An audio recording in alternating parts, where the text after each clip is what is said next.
Fuzzy reel ഫസി no comments bro, no comments. അത് തീർന്ന കേസാണ്. ഓളെ കുറിച്ച് എനിക്ക് സംസാരിക്കാനില്ല. അത് തീർന്ന കേസാണ്. ഓക്കെ, ഓളായിട്ട് എനിക്ക് ഒരു ഇതുമില്ല. ഓക്കെ, എല്ലാം തീർന്ന, എല്ലാം ഫുൾ സ്റ്റോപ്പ് ഞാൻ ഇട്ടേന്ന്. ഇനി ചാറ്റിൽ വന്നിട്ട് സ്പാം ചെയ്യരുത് ദയവ് ചെയ്ത്. ഓക്കെ, ഞാൻ എപ്പോൾ ഞാൻ ദേഷ്യം പിടിക്കില്ല. ഇപ്പൊ ഞാൻ റിക്വസ്റ്റ് ചെയ്യാം നിങ്ങളോട്, ഒന്ന് പറയുന്നത് കേക്കടാ മയിലെ, എന്തുവാണെങ്കിൽ ചെയ്തടാ. സോറി തെറി വിളിക്കുന്നില്ല, സോറി ഗൈസ്, അതിന്റെ റിക്വസ്റ്റാണ്. ഫസി ഞാനുമായിട്ട് ഇനി ഒരു ഇതുമില്ല. ഓക്കെ, സോറി, ഓളെ പേര് പറയാൻ പോലും എനിക്ക് താല്പര്യമില്ല. ഓക്കെ, ഓളെ റീല് കാണാനോ ഓളുമായിട്ട് ബന്ധപ്പെട്ട കാര്യങ്ങളോ ഒന്നും ചാറ്റിലോ ഡിസ്കോഡിലോ വന്നിട്ട് ഇടാണ്ടിരിക്കുക. ഓക്കെ, അഥവാ ഞാൻ കണ്ടാലും ഞാൻ റിയാക്ട് ചെയ്യൂല. No comments. ഓക്കെ, നമ്മൾ തമ്മിലുള്ള അതാടെ തീർന്നു. ഓക്കെ, ഇനി ഇത് വന്നിട്ട് ഇവിടെ ഓർമ്മിപ്പിക്കലോ അല്ലെങ്കിൽ ഇവിടെ വന്നിട്ട് ടൈപ്പ് ചെയ്യലോ ഡിസ്കോഡിൽ ഇടലോ പ്ലീസ് ദയവ് ചെയ്ത് നിർത്തുക. ഞാൻ കാല് പിടിക്കാം. ഞാൻ ആദ്യമായിട്ട് നിങ്ങളോട് റിക്വസ്റ്റ് ചെയ്യുന്ന ഒരു കാര്യം, ഈ ഒറ്റ കാര്യം മാത്രം എനിക്ക് വേണ്ടി. ഓക്കെ,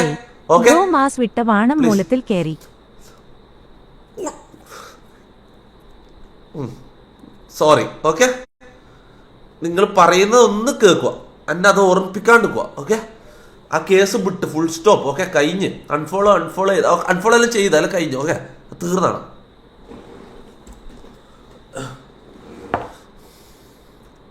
എൻ്റെ ഉള്ളിൽ ശരിക്കും ഞാൻ ഇങ്ങനെയാണുള്ളത്, സത്യം പറയാലോ.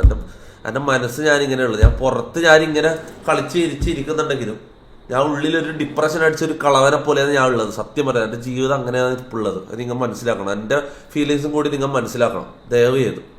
ഞാൻ ഇതുവരെ ഒരു കാര്യം നിങ്ങളോട് റിക്വസ്റ്റ് ചെയ്തിട്ട്, ഇത് ആദ്യമായിട്ട് ഞാൻ ഒരു കാര്യം റിക്വസ്റ്റ് ചെയ്യാം പ്ലീസ്. ഓക്കെ, അൺഫോളോ ചെയ്തു ബ്രോ, അൺഫോളോ അൺഫോളോ ചെയ്തിട്ടുണ്ട് മിക്കവാറും. ഓക്കെ, നമുക്കത് അറിയണ്ട. ആ കേസ് അതാ ഞാൻ പറഞ്ഞു, ഇതിന്റെ കണ്ടിന്യൂഷൻ ഇല്ല. ഇനി ഇതുമായിട്ട് ബന്ധപ്പെട്ട് ഒരു കാര്യത്തിന് ഞാൻ റിപ്ലൈ ഇല്ല. ഞാൻ കണ്ട പോലെ പോലും ഞാൻ നടിക്കൂല. ഓക്കെ, എന്തൊക്കെ ക്ലിപ്സ് എന്തെങ്കിലും വീഡിയോ കണ്ടാൽ ഞാൻ റിയാക്ട് ചെയ്യൂല, ഞാൻ സ്കിപ്പ് ചെയ്യും. ഓക്കെ, ഇതിനെക്കുറിച്ച് ഞാൻ ചാറ്റ് കണ്ടാലും ഞാൻ മൈൻഡ് ആക്കൂല.